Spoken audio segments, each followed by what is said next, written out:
My friends, it's time again for another Depeche Mode video, as usual. I've got my blue Music for the Masses t-shirt on. Let's do this.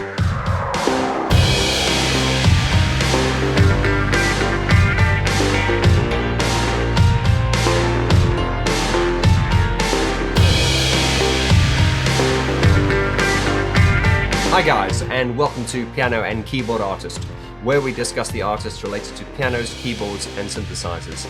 And continuing with my Depeche Mode album review series, this is Music for the Masses, Part 4.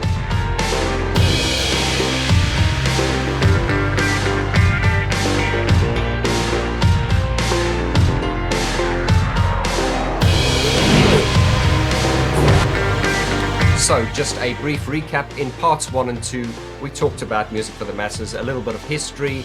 I talked about the sound of the record, some of the production.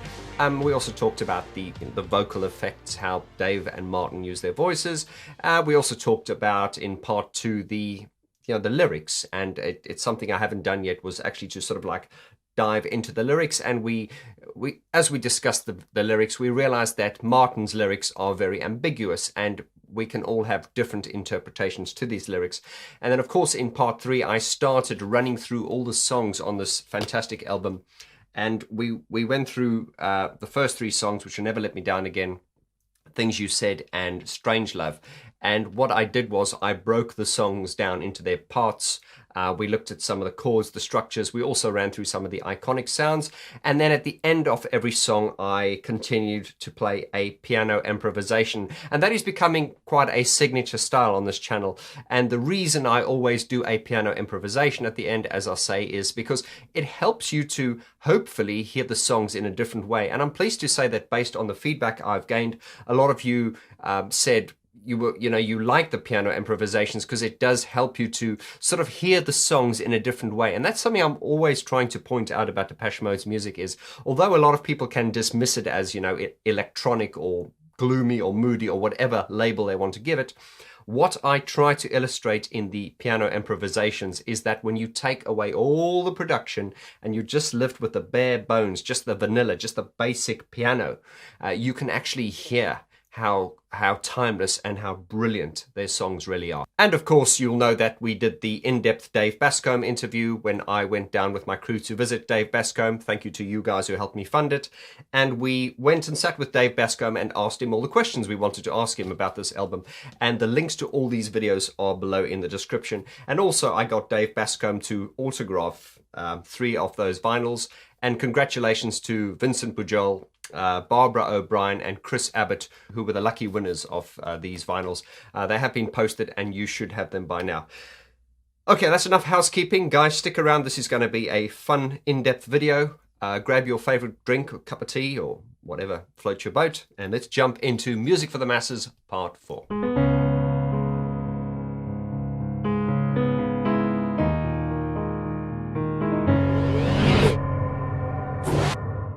Track 4 is Sacred, and this is the first, I would say, sort of album track.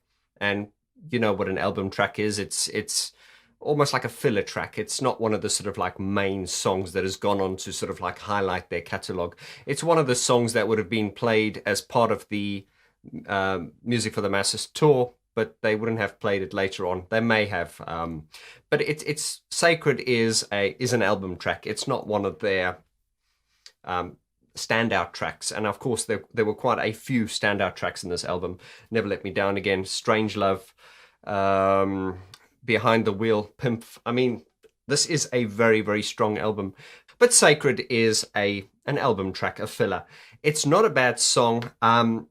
It was interesting when I did interview Dave Bascombe. If you watched the interview, you will remember that Dave Bascombe talked about how he was never very satisfied with the mix. Now, he went on to say, of course, it's not a bad mix, but in retrospect, looking back at it now, Dave said he felt that, it needed to be a bit more crunchy, and he didn't feel he managed to kind of get it to sound the way he wanted to. Of course, to you and me, the fans, the fanboys and fangirls, we just accept it for what it is. And Dave did say that there is actually a mix out there, and I'm going to try and ask Dave Bascombe. I'll send him an email and ask him if he's found it yet, because he did say he did a monitor mix, which is in fact a lot better mix than the one that is on the album.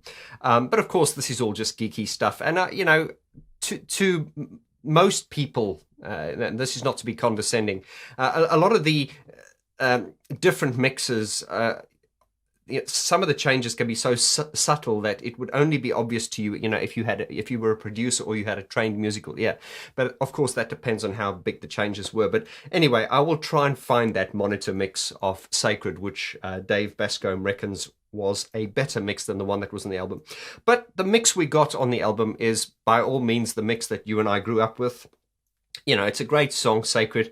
And what I want to illustrate when I break down this song is when you play it just on the piano, it has a certain vibe and a certain intensity, a certain weight, a certain gravity when played on the piano that it tends to kind of lose on the album version. Now, once again, that doesn't mean the album version is bad, but I'm going to demonstrate what I mean. If we take let's look at the melody first.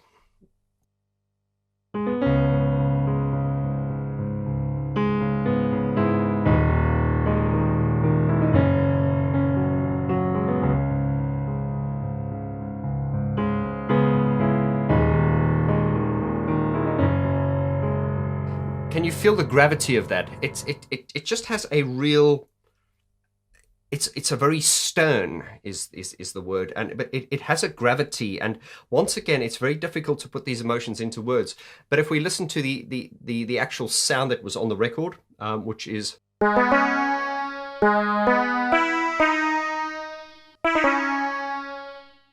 Once again, in Depeche Mode style, that is a sound they would have generated from scratch. It's kind of got like a sitar kind of sound. It's got a very sort of like Arabic, Middle Eastern type sound.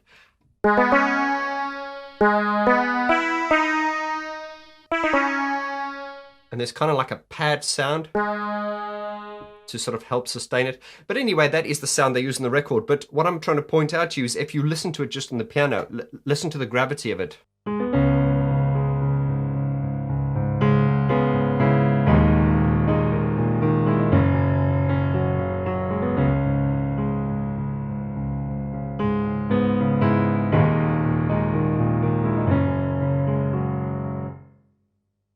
I don't know why, but this song, when it's played on the piano like that, it reminds me of the 1960 movie Exodus. I will leave a link in the description there below. Exodus was one of the epic movies of the 20th century. And the composer Ernest Gold, which was an Austrian-born composer who lived in America, he did win awards for lots of great soundtracks and, musical compositions. But Ernest's musical composition, his theme, the soundtrack to the movie Exodus, for some reason, I don't know why, it never did before, but when I was breaking down this Sacred song onto piano, there is something about this song that reminds me of this Exodus song, which I'm about to play you. The Exodus song goes something as follows.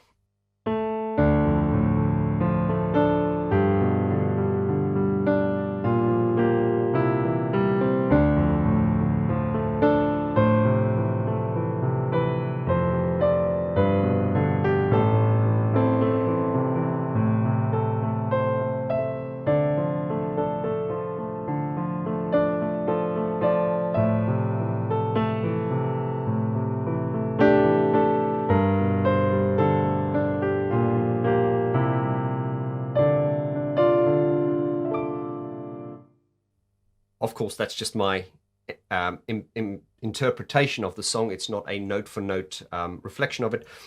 But if you listen to that, and then if you listen to Sacred...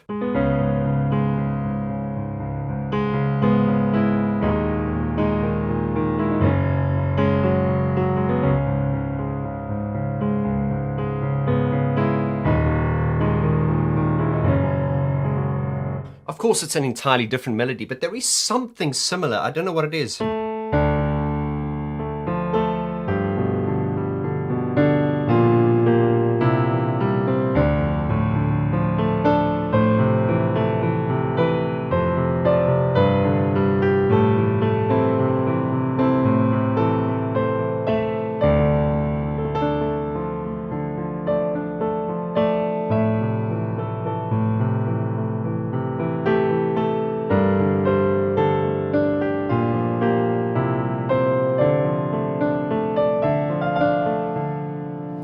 just something quite religious, and I can't find the words, but Martin's song, Sacred, in that form, that it just reminds me of Exodus. And this is the fascination of music, is certain things can make you think of other things, but you have got no reason why. And getting very philosophical, as I tend to get on these videos, sometimes we do not have the vocabulary to describe emotion, because I always said emotion is much bigger than vocabulary. But looking at the structure of Sacred, it's simple. It's in a very unusual chord, and once again I talked about Martin's songwriting being very unusual, and he has a very eclectic taste in music. Check out the video that I posted recently, link in the description below, Martin Gore, Inside the Mind of a Genius, where I broke down Martin's how I feel about Martin, and just try to understand the way and try to interpret how he does songs. There is no songwriter like him, and I've put that down to a lot of his shyness, being unable to express himself, so he does it through his music. But I've also put it down to the fact that he wasn't musically trained, and therefore he doesn't have all these limitations. And I also went on to say that music, being trained musically, having a classical background is a good thing. I mean, look in the case of Alan Wilder. But then again, Alan Wilder cannot compose like Martin Gore can. So I sometimes find that people who are classically trained, not always, but very often, they sometimes are limited by the dogma of, the rules, so to speak. And very often someone like Martin Gore, and I've seen this a lot in my coaching, people who've got no training, they're completely free, and they just have this intuition and this intuitive feel for what works. Anyway, we're going completely off topic now, but let's look at this song, break it down. So starting off with Sacred, it's sacred, holy, to put it in words, to write it down, that is walking on hallowed ground, but it's my duty, I'm a missionary. And once again, on the piano, this it can be quite bluesy and gospely. Sacred is obviously a song about a missionary, and once again, it's Martin's fascination with religion. Although Martin always said he's not conventionally religious, he just has a fascination with religion. But the funny thing is that song, and I'm not criticizing it, there is something about it when it's done acoustically. I think if this song was produced and released almost like the Songs of Faith and Devotion song Condemnation, just like with that bluesy gospel type piano, I think they would have been able to capture the essence more. Once again, it's not badly done. I just think that there is a kind of gospel and almost like religious feel, when it's played with the piano being sort of like the central voice. And I feel that the sort of production version we got on this album, although not bad, it's kind of lost something, and I hope I'm making sense, but just listen to the kind of bluesy gospel feel when we go.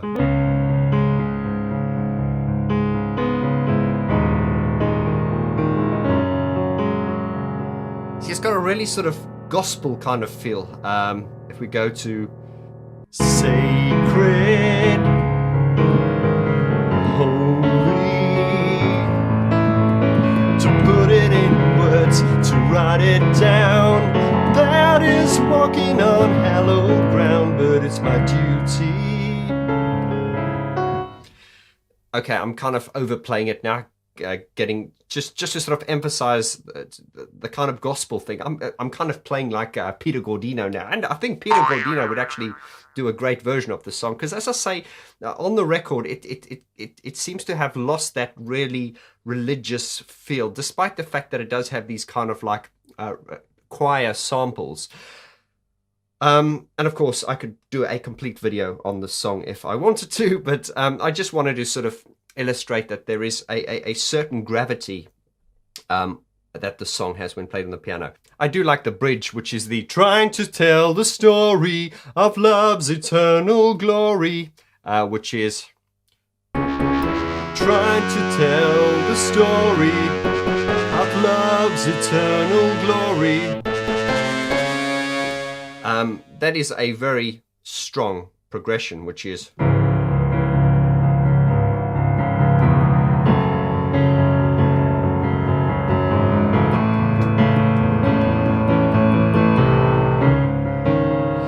this stern is the word. It does kind of remind me of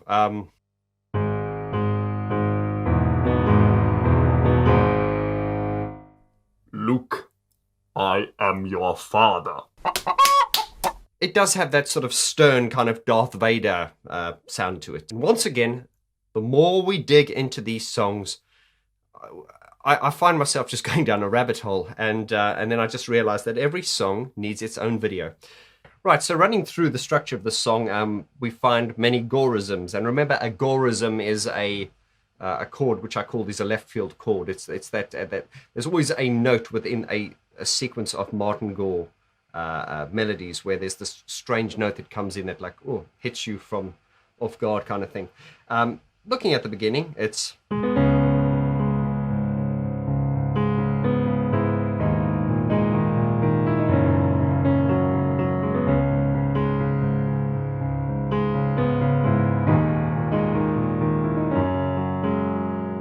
getting onto the first verse where it's the so here is my confession, it's an obsession, I'm a firm believer. What's interesting about this is once again Martin chooses the most unconventional and awkward's not the word, but the best way to explain it is a more conventional way of doing this song would be going like this. So here is my confession, it's an obsession, I'm a firm believer. But Martin doesn't do that. He goes on the B flat here, so it gives it this. So here is my confession. Can you hear there's more tension? Instead of going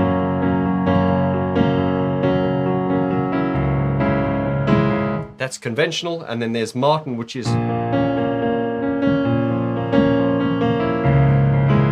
it's just got that tension. There's constant tension in Martin's progressions.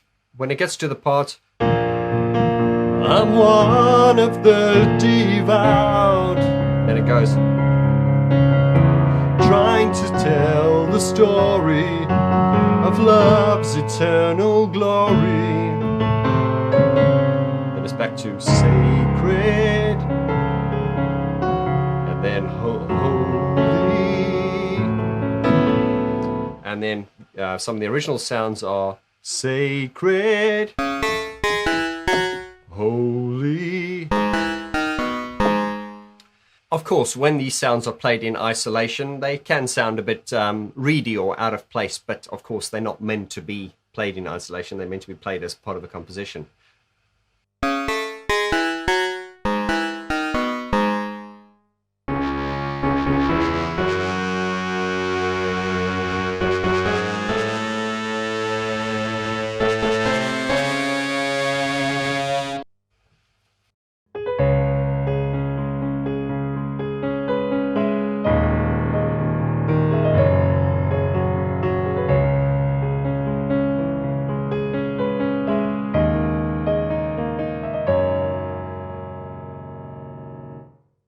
Once again, I just think this song just really needed sort of like an open, simplistic, like a piano-led. It just helps it breathe more. A little bit like Agent Orange.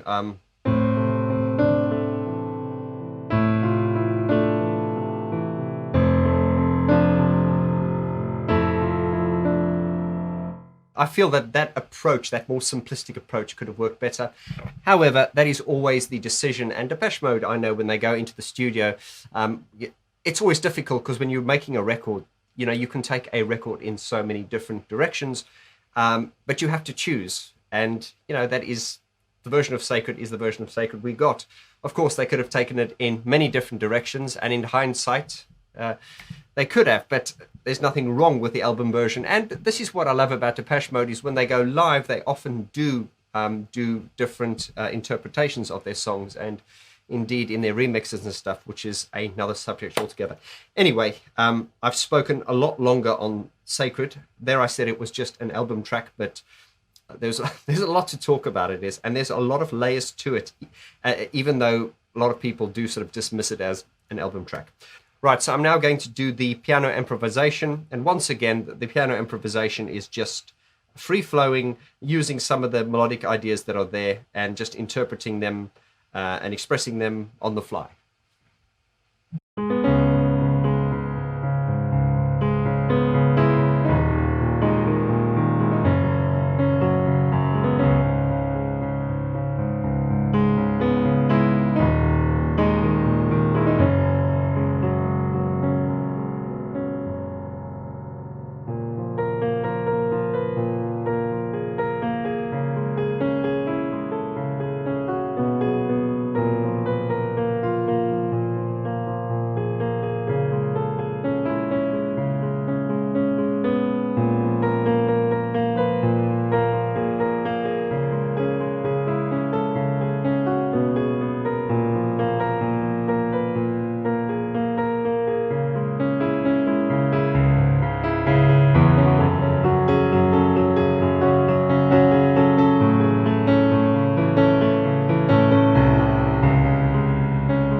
Track 5 is Little 15, and what a song. And I believe they struggled with this one in production because I think it was very difficult knowing what direction to take it, and I believe this was the last song they did. And then I think it was Alan that really sort of pushed it in this kind of epic sort of orchestral sound. It does really sound like a movie theme music. In fact, I talked about the overall sound of Music for the Masses being a very sort of like epic filmic type of record. And then when they got to Violator, Violator is equally as grand in its execution and everything. But Music for the Masses does have a very sort of like filmic storytelling kind. And this song really, I could just imagine it being on an old independent, French movie, like a real sad kind of film. I've always loved this song, and it's very, very sad. And once again, when you strip the production away and you just play it on the piano, you can hear how the individual melodies and how the motives and all the different parts can really breathe.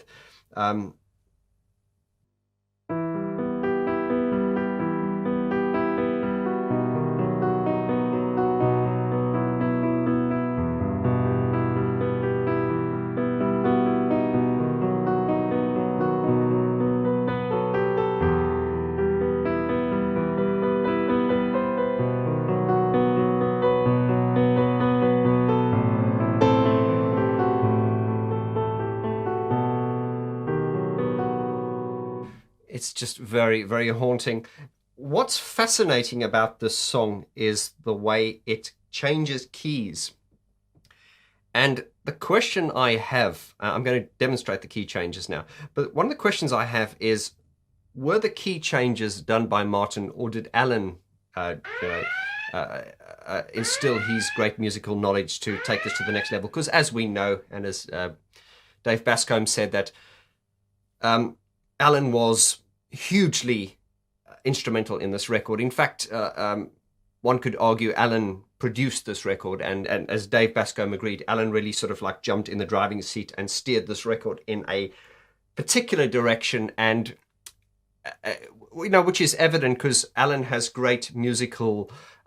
He's classically trained. He has great musical taste, and a lot of that orchestral epicness, stems from his not only his being, but his classical training. That all came across in this record, and once again, it would be a very different record if he'd not been there.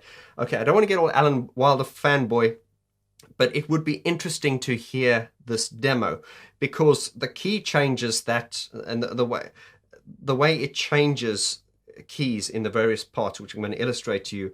I'm not sure if that was Martin or if it was Alan. Now, I don't want to give Alan too much credit, and I don't want to underestimate Martin, because we do, let's remember, Martin did come up with the...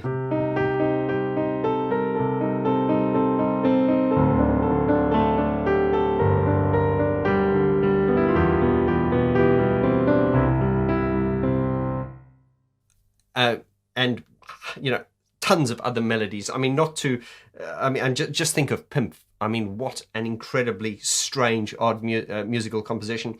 And then once again, like I said earlier in this video, understand that Martin is not classically trained. And Alan is classically trained, but Alan cannot compose to the level that Martin can. I don't think he can. I mean, okay, let me rephrase that. Alan's strength, to me, is taking something that already exists and making it better. Alan, to his own admission, is not a songwriter. He did say that he just doesn't like writing songs. He is a master of composition, sort of like, I mean, if we listen to Recoil, and I'm going completely off track now, Recoil is very much the music for, as I call music for musicians. I like it, I enjoy it, but the structure, a Recoil song can start here and it can finish there. There's not very often a sort of like a conventional structure or a repeating motive or melodic part that can hook the listener in. And this is a subject for another video. Once again, Alan is as I say, Martin is the architect and Alan is the engineer. So running through the song structure, it starts on the E here.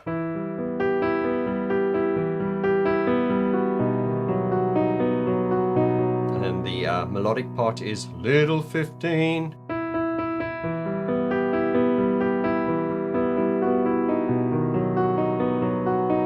Your world outside, you're not part of it yet. Gets to the and if you could drive.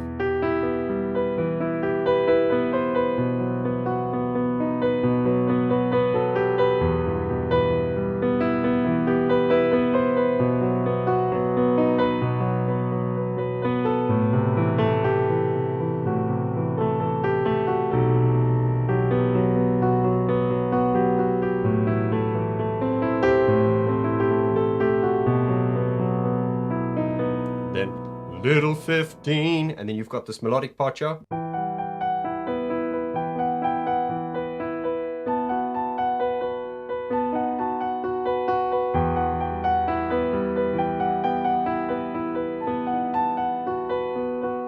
And then it gets to the second chorus, Little 15, more dramatic.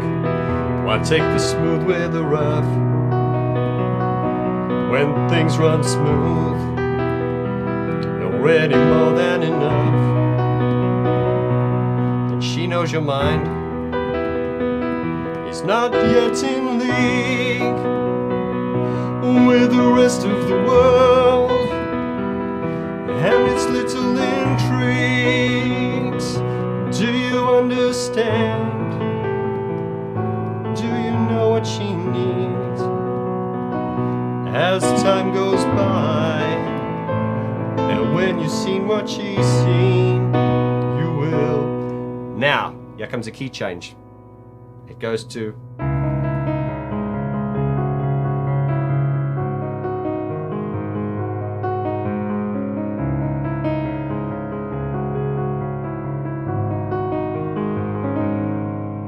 Then up to here.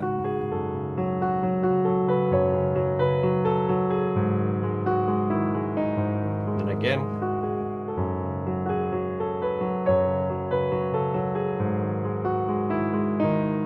That's for the sort of the refrain or the middle eighth, and then it comes to the last chorus, but then it key changes again, and now it's up here. Little 50,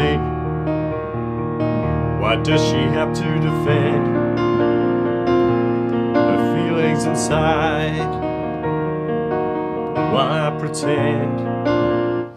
So just to recap it, it starts here.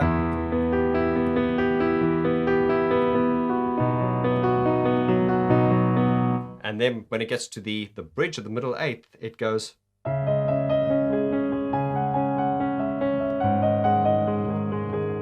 And then when it gets to the final chorus, it's down here.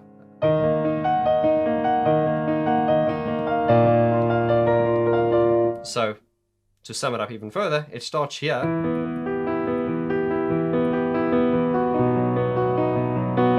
And it ends up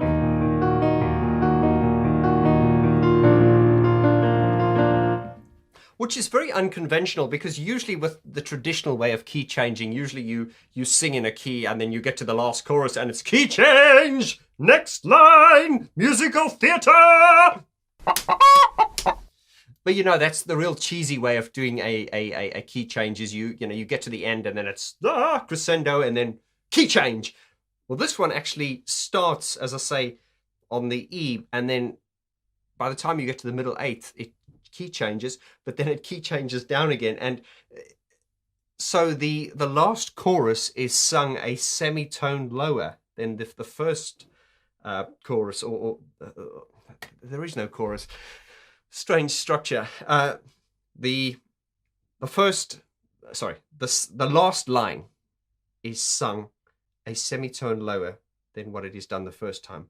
Martin, you're a strange man. Once again, when I do the piano improvisation, you will just sort of hear the hauntingness of this. Once again, it's when you strip these songs down into their simplest forms that it really emphasizes the beauty and these songs are gorgeous. They just really, really are.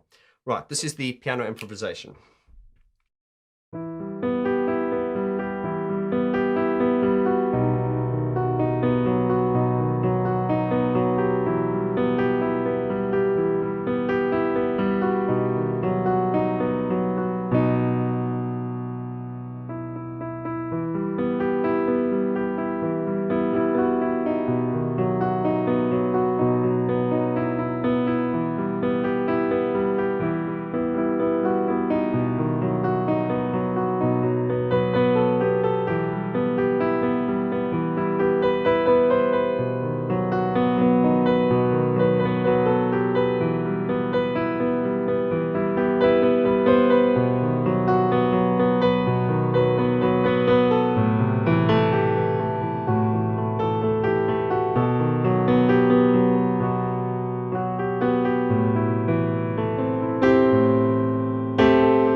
We now get to the first song of side 2 of the vinyl, and that's track number 6, and that is Behind the Wheel. Now, Behind the Wheel is a Depeche Mode favorite. Nothing more to say than that. It's just an incredibly powerful song. Production-wise, when you look at this, I've always talked about this song having a very claustrophobic type sound. The production of this song is very open. Tempo-wise, it's very slow, like many Depeche Mode songs, and it has a very claustrophobic sound. If you look at the notion behind the song, it's this driving in a car, my little girl, drive anywhere, do what you want, I don't care. It's submission, it's giving into someone, and it's just Dave Gahan sitting in the passenger seat and telling this girl to take him anywhere she wants. And, and there are a lot of sexual innuendos within that as well. It's not only physically being in a car. It could be having someone dominate you sexually or just take control. But in the production of this song, the fact that there's no hi-hats and cymbals does sort of further emphasize that claustrophobic feel. And once again, being inside a car as well can be a very claustrophobic thing. So once again, there are many different interpretations and meanings to the song. But as Dave Bascombe laughed when they came into the studio, and the first time he met them, it was like, okay, we never create, we are Depeche Mode. We create every sound from scratch. We don't use presets, we don't use guitars, and we don't use hi-hats. And I remember Dave Bascombe going, don't use hi-hats. And if you think of Behind the Wheel now, just the fact that there are no sort of hi-hats and crashes and cymbals and it does give it that real claustrophobic sound. Because listen to Behind the Wheel. It's got that real sort of straightforward, simplistic 4-part looping bass line, which is...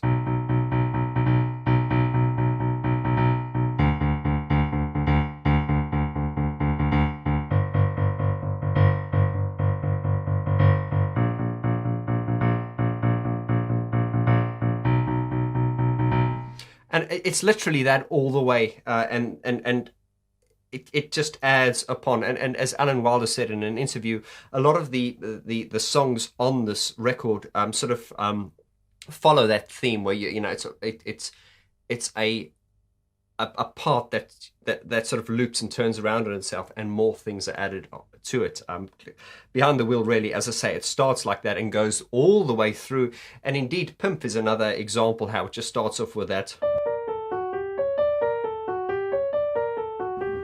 And it builds and builds and builds, and at the end, as they say, you have the kitchen sink thrown in.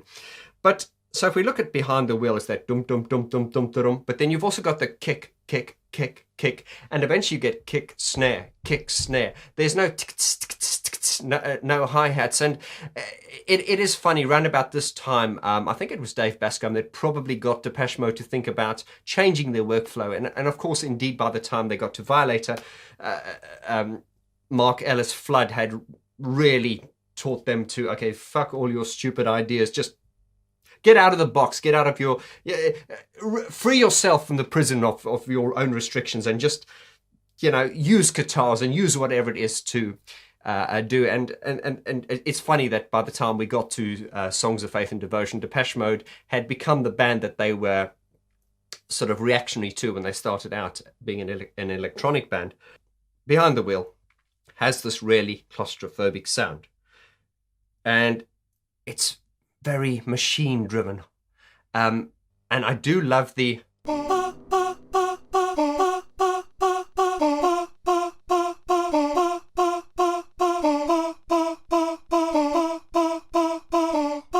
Now, I did ask Dave Bascombe, is that Martin's voice? Because I always thought that sounded like Martin's voice. And it is, actually. He said that was Martin's voice sampled. So, as you know, it would be sampled. So he'd take a microphone and he'd go, ha, or ha. And then they would record that. And then they would, using pitch shifting and other geeky stuff I'm not going to talk about now, they would, they use this a lot in many of their songs. But this is Martin's voice. This,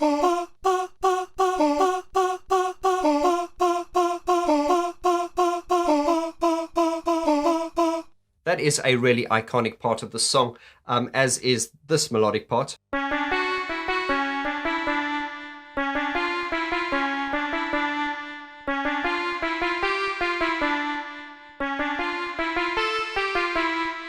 Once again,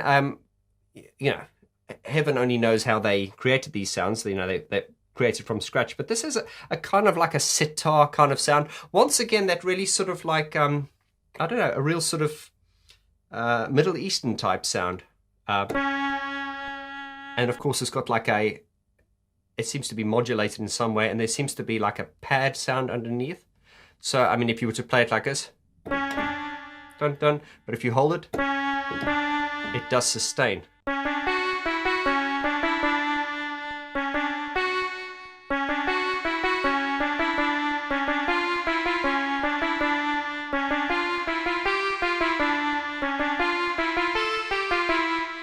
Of course, Alan Wilder, being the show-off he is, he would actually, if you watch him on the videos, on the live performances, you watch where his hands are. His left hand is sort of at the bottom of the keyboard, yeah, and he's going...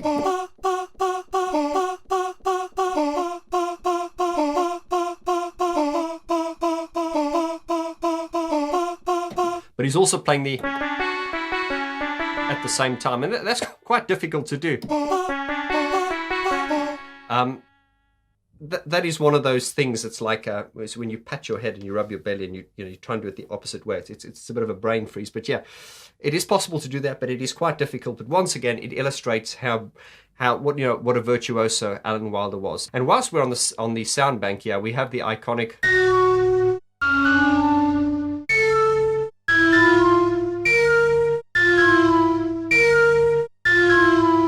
Now that is actually on my Alan Wilder sound bank, but I have actually seen Fletch in live performances.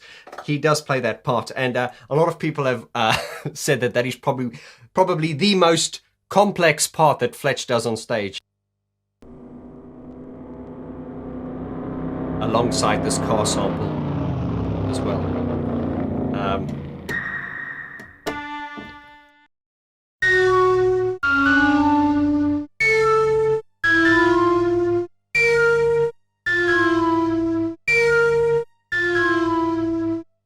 The iconic sounds there just speak for themselves. And I mean, these sounds, as I say, are so deeply engraved into our psyches. You can just go, and that can bring back millions of memories, as can.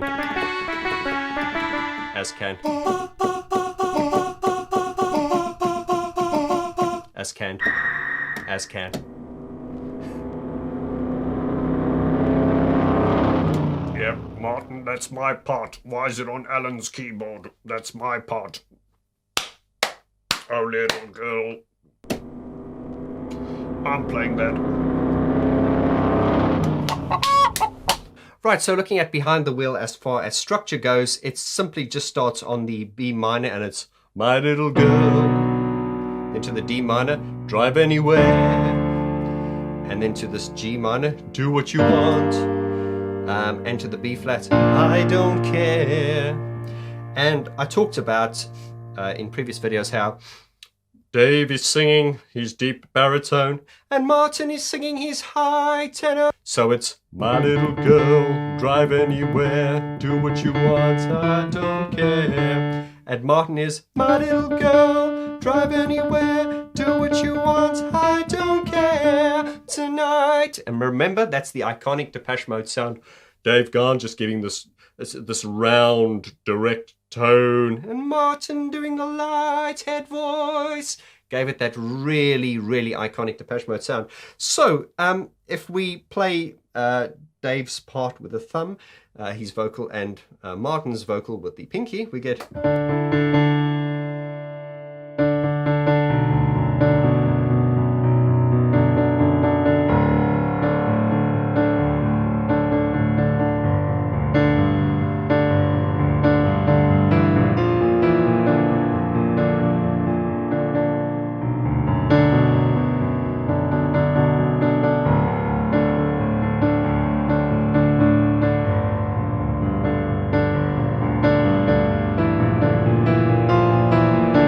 Can you see how stern that is? It's very, very stern. And the sternness of it can be illustrated when it is played just on the piano. And of course, there are all those iconic little parts, which are...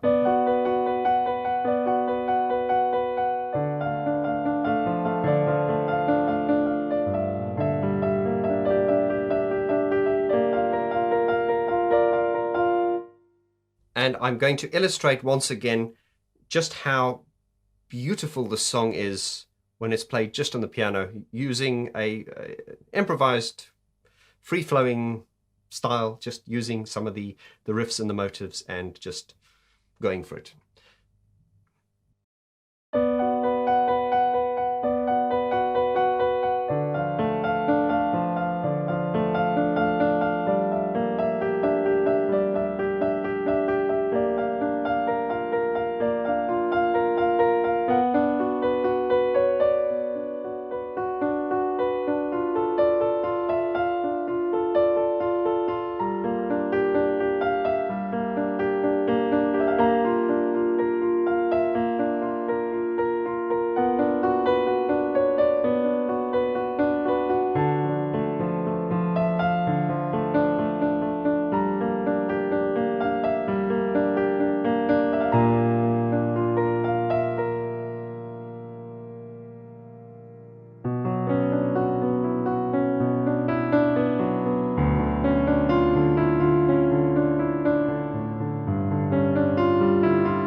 Once again, proving when you strip away all the electronic sounds and you're just focusing on just the bare piano, it just, once again, emphasizes how stunningly beautiful these songs are. They're very dark and very haunting, but they're not dark in a pretentious kind of forced way. They just are very emotional.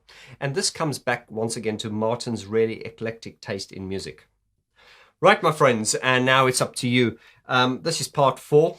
In part 5, I'm going to be talking, we're going to deviate a little bit from the album, but I want to talk about the Strange VHS video series that Anton Corbijn did. And that was shot as a series of music videos for the Music for the Masses album. It was very art house, very low budget looking, and it was great. It really suited the album very well. And then also on that part 5, I also want to talk about the B-sides and some of the singles. And then on part 6, we will do the last 4 tracks of this album, and I will once again talk through every song, and I will do a piano improvisation at the end of each song, and then I will finally give the album a review and a rating, and that will conclude the Music for the Masses album review as we prepare for Violator. And my friends, the rest is up to you. Please leave your comments below. Let me know anything you would like to say about this album review series, or anything you would like to say about Music for the Masses. If this is your first time to my YouTube channel, I'm welcoming you with open arms, and I'm inviting you to please join this positive community. Hit that like button, please hit the subscribe button and join this community. I also have a Facebook group which is now celebrating its 1-year anniversary, so please join that Facebook group. The Facebook group is a members only group, so please answer the questions below, and my admins will hopefully grant you access to the group. I'm also on Twitter and I'm also on Instagram. And for those of you who are really into what I'm doing and want to support the channel, I'm also on Patreon. All the links are below in the description, and all the links to the videos on the Dave Bascombe interview as well as the previous album review series, all those links are in the description below. My friends, thank you so much. I once again appreciate you all so much, and I look forward to seeing you on the Facebook group, in the Patreon page, on Twitter and Instagram, and indeed here on YouTube when we continue with the album review series. Adios.